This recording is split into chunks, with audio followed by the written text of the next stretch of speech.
Hello everyone, my self doctor Lakshmi Sharma. स्वागत है आप सभी का मेरे यूट्यूब चैनल में। दोस्तों, आज हम बात करेंगे होम्योपैथी की बहुत ही रेयर दवा जिसका नाम है थियोसिनामिनम, इस होम्योपैथिक दवा के बारे में।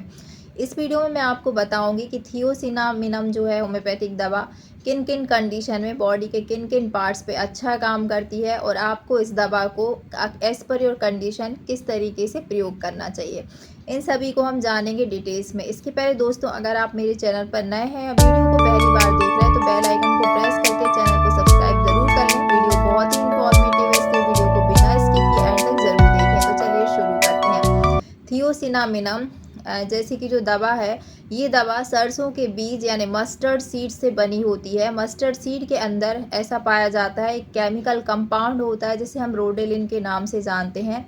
ये कंपाउंड एक सॉल्वेंट की तरह काम करता है, यानी जो भी बॉडी में आपको स्कैर होते हैं, स्कैरिंग होती है या फाइब्रस टिश्यू का डिपोजिशन होता है या कहीं पर भी बॉडी में स्ट्रक्चर की प्रॉब्लम होती है, ब्लॉकेज की प्रॉब्लम होती है, उन सभी कंडीशन में ये दवा काफ़ी अच्छा एक्शन करती है। स्पेशली जो आपकी बॉडी के फाइब्रस टिश्यूज़ होते हैं उन पे अच्छा एक्शन करती है। अब आपको बता दूं कि जो फाइब्रस टिश्यूज़ होते हैं वो हमारी बॉडी में सब जगह होते हैं। ये मसल्स के बीच में अटैचमेंट लाते हैं, साथ ही ये बोन को जोड़ने का काम करते हैं, लिगामेंट्स को जोड़ने का काम करते हैं, स्किन में टिश्यूज़ को जोड़ने का काम करते हैं, स्किन की इनर लेयर्स में भी ये पाए जाते हैं। तो जो फाइब्रस टिश्यूज़ हैं बॉडी में सभी जगह पाए जाते हैं। जब भी आपको कोई चोट या इंजरी होती है तो वहाँ पर सबसे पहले फाइब्रस टिश्यूज़ का जो है डिपोजिशन होना चालू होता है, जब वो पर्टिकुलर वुंड या जो स्कार होता है वो हील होता है। और कई बार ऐसी कंडीशन होती है कि कुछ लोगों में फाइब्रस टिश्यूज़ की ओवर ग्रोथ होने लगती है, तो वहाँ पे कीलॉइड्स की प्रॉब्लम आती है। अगर ये प्रॉब्लम स्किन में कोई सर्जिकल वुंड है, आपको सर्जरी हुई है, उसके बाद काफ़ी लोगों को कीलॉइड्स हो जाते हैं। उसका कारण ये होता है कि जो फाइब्रस टिश्यूज़ होते हैं जब वो उस स्कार को हील कर रहे होते हैं तो उनका ओवर प्रोडक्शन होने लगता है, जिसके कारण वहाँ पर वो कीलॉइड के फॉर्म में डिपॉजिट हो जाते हैं। तो ऐसी कंडीशन में इनको डिज़ोल्व करने में थियोसिनामिनम बहुत अच्छा काम करती है। इसके अलावा अगर ये फाइब्रस टिश्यूज़ मसल्स में हो जाते हैं, फॉर एग्जांपल यूट्रस के इनर वॉल में अगर फाइब्रॉइड होना या आउटर वॉल में फाइब्रॉइड्स का होना, तो ये मसल्स के अंदर भी फाइब्रस टिश्यूज़ का डिपोजिशन होता है जिसे हम फाइब्रॉइड्स के नाम से जानते हैं। अगर यही डिपोजिशन बोन्स के बीच में होने लगता है, यानी दो हड्डियों के बीच होने लगना, जिससे हड्डियों में डिफॉर्मिटीज़ आना, जैसे कि एंकाइलोसिंग स्पॉन्डिलाइटिस है, या फिर जो आपकी स्पाइनल कॉर्ड होती है उसमें प्रॉब्लम्स आना, तो ये सभी जो कंडीशंस होती हैं वो सभी फाइब्रस टिश्यूज़ की प्रॉब्लम्स के कारण क्रिएट होती हैं। तो ये फाइब्रस टिश्यूज़ में जो एक्स्ट्रा ग्रोथ होती है या ओवर डिपोजिशन होता है या ब्लॉकेज होता है किसी भी जगह पे, तो उसको डिज़ोल्व करने में थियोसिनामिनम बहुत अच्छा काम करती है। जानते हैं दोस्तों इसके एक्शन ऑफ मेडिसिन के बारे में कि ये दवा आपकी बॉडी के किन किन पार्ट्स पे बहुत अच्छा काम करती है और किन किन कंडीशन में यूज़ कर सकते हैं। सबसे पहले आंखों से बात करते हैं। आइज़ के केस में ये आपके कॉर्नियल ओपेसिटी में बहुत अच्छा काम करती है। इसके अलावा कैटरेक्ट यानी मोतियाबिंद है, लेंस में धुंधलापन आ रहा है या कॉर्निया में धुंधलापन आ रहा है, तो इस कंडीशन को रिकवर करने में दवा काफ़ी बेनिफिशियल होती है। अब बात करते हैं ईयर की प्रॉब्लम्स के बारे में। ईयर के केसेस में ये बहुत अच्छी दवा होती है, स्पेशली अगर आपको मिडिल ईयर का इन्फेक्शन है, बार बार आपका कान बहता रहता है, मवाल पड़ती रहती है, तब भी आप ओटाइटिस मीडिया के केस में इस दवा का प्रयोग कर सकते हैं। इसके अलावा ईयर की सभी प्रॉब्लम जैसे कि जो ऑसिकल्स होते हैं, जैसे हम मेलियस इनकस स्टेपीज के नाम से जानते हैं, जो 3 बोन्स रहती हैं मिडिल ईयर में, जिनके कारण आपको कंडक्शन यानी साउंड का मूवमेंट पास आउट होता है इंटरनल ईयर की तरफ। अगर उन तीनों बोन्स के अंदर ऑसिफिकेशन हो रहा है, यहाँ पे कैल्शियम डिपोजिशन बहुत ज़्यादा होता है, जिससे कि ऑसिकल्स का मूवमेंट अगर प्रॉपर ना होने के कारण डेफनेस की समस्या हो रही है, तब भी आप इस दवा का प्रयोग कर सकते हैं। इसके अलावा कान का जो पर्दा होता है, जिसे ईयर ड्रम कहते हैं, उसमें थिकनिंग आ रही है या पे वहाँ पे ऑसिफिकेशन हो रहा है में, तब भी आप इस दवा का प्रयोग कर सकते हैं। इसके अलावा ये जो है कानों में एक समस्या होती है जिसे टिनिटस कहते हैं, यानी कान में अजीब अजीब सी आवाज़ें आती हैं, यानी डेफनेस के साथ मैनियर डिजीज़ है या कान में आपको जो है टिनिटस की समस्या है, तब भी आप इस दवा का प्रयोग कर सकते हैं। तो ये कान की ओवरऑल जो भी प्रॉब्लम्स होती हैं उनमें बहुत अच्छा एक्शन इसका देखने को मिलता है। इसके अलावा ये में भी जो फाइब्रस टिश्यूज़ हैं वो सभी मसल्स को कनेक्ट करने का काम करते हैं। स्पेशली यूट्रस में जो फाइब्रॉइड्स होते हैं उनमें जो फाइब्रस टिश्यूज़ का कलेक्शन होता है उसे हम फाइब्रॉइड्स के नाम से जानते हैं। ये सभी प्रकार के जो एडिशंस होते हैं यानी फाइब्रस टिश्यूज़ में कलेक्शन होता है और ज़्यादा फाइब्रस टिश्यूज़ किसी जगह पर अननेसेसरी डिपॉजिट होते हैं, उस कंडीशन को हम एडिशंस कहते हैं। तो उन एडिशंस को भी डिज़ोल्व करने का काम करती है और फाइब्रॉइड के केस में फाइब्रॉइड्स को डिज़ोल्व करने का भी एक काफ़ी अच्छा रोल प्ले करती है। इसके अलावा ये जो मेडिसिन है आपकी किसी भी प्रकार की जो आउट ग्रोथ रहती है, ओवर ग्रोथ होती है, उसको जो डिपोजिशन हो रहा है उसको रोकने का काम करती है। कीलॉइड्स के केस में अगर कोई सर्जरी हुई है आपकी और वहाँ पर स्कार हुआ है और वो स्कार जब हील हो रहा है तो वहाँ पे फाइब्रस टिश्यूज़ का ओवर ग्रोथ होने लगा है यानी कीलॉइड्स की समस्या हो गई है, तब भी आप इस दवा का कीलॉइड्स को डिज़ोल्व करने में प्रयोग कर सकते हैं।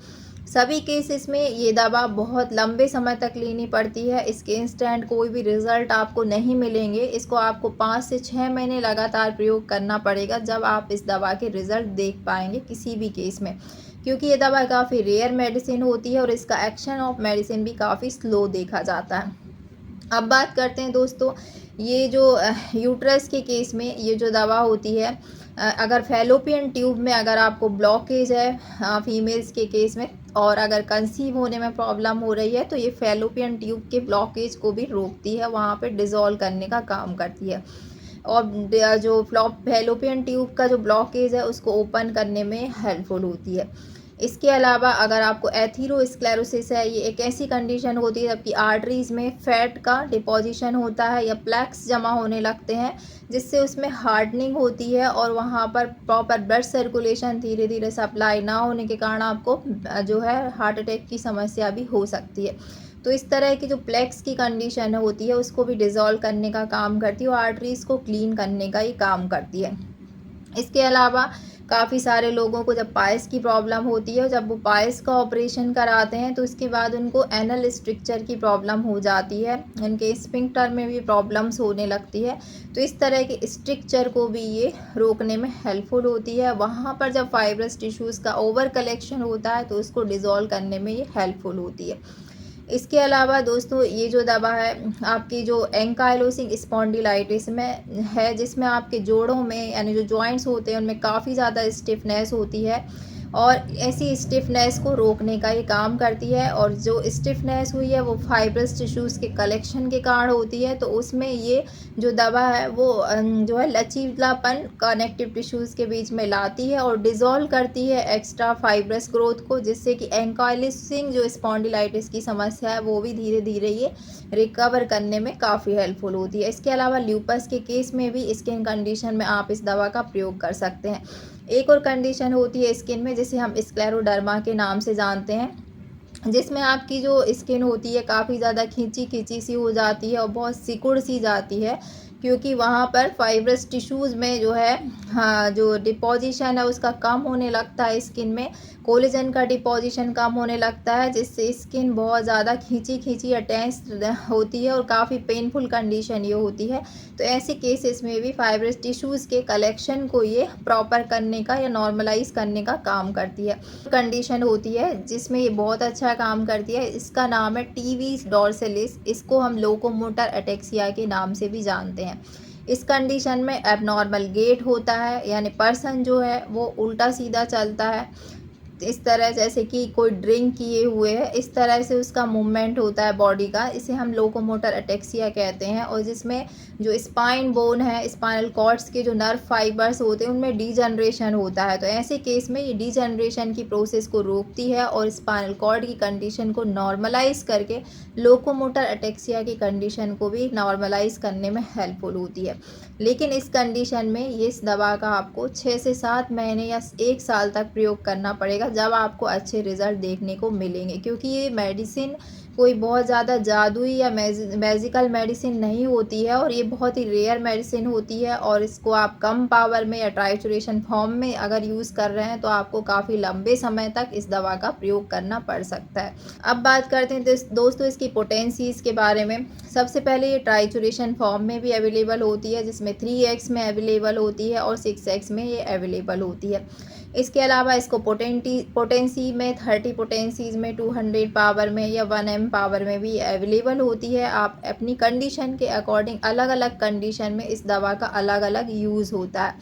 आज मैं इस वीडियो में जो भी कंडीशन आपको बताई है मैंने, इन सभी कंडीशन में अगर आपकी कोई भी कंडीशन है तो आप इसको 6x ट्राइचूरेशन फॉर्म में प्रयोग करें। 4-4 गोली सुबह शाम दिन में 2 बार प्रयोग करें, आपको काफ़ी अच्छे रिज़ल्ट मिलेंगे। अगर आपको फाइब्रॉइड्स है तब भी आप इसको 4 tablets twice in a day 6 से 7 महीने प्रयोग कर सकते हैं। अगर आपको कीलॉइड्स है तब भी आप 6 से 7 महीने इस दवा को प्रयोग करें। 4-4 गोली आपको दिन में 2 बार 6x ट्राइचूरेशन में लेना है। या आपको कोई भी एनल स्ट्रक्चर की प्रॉब्लम है, फैलोपियन ट्यूब ब्लॉकेज की प्रॉब्लम है, या फिर आपको एथेरोस्क्लेरोसिस है, या फिर स्टीवीज डॉर्सलिस लोकोमोटर अटेक्सिया की प्रॉब्लम है, या कैटरेक्ट की प्रॉब्लम है, कॉर्नियल ओपेसिटी है, या फिर आपको ईयर ड्रम का कोई इन्फेक्शन है, ईयर रिलेटेड डीफनेस है, टिनिटस है, तब भी आप इस दवा का ट्राइचूरेशन फॉर्म में 6x पावर में दिन में 2 बार प्रयोग करें, आपको काफ़ी अच्छे रिजल्ट देखने को मिलेंगे। और इसको आपको 6 से 7 महीने लगातार प्रयोग करना है, तभी आप इसके रिजल्ट प्रॉपर से देख पाएंगे। मुझे उम्मीद है दोस्तों आज का ये वीडियो आपको ज़रूर पसंद आया होगा। वीडियो अगर पसंद आए तो वीडियो को लाइक शेयर करना ना भूलें। चैनल पर नए हैं तो चैनल को सब्सक्राइब ज़रूर कर लें। मिलते हैं नेक्स्ट वीडियो में इसी तरह के और अपडेट्स के साथ। तब तक के लिए bye bye. Thanks for watching.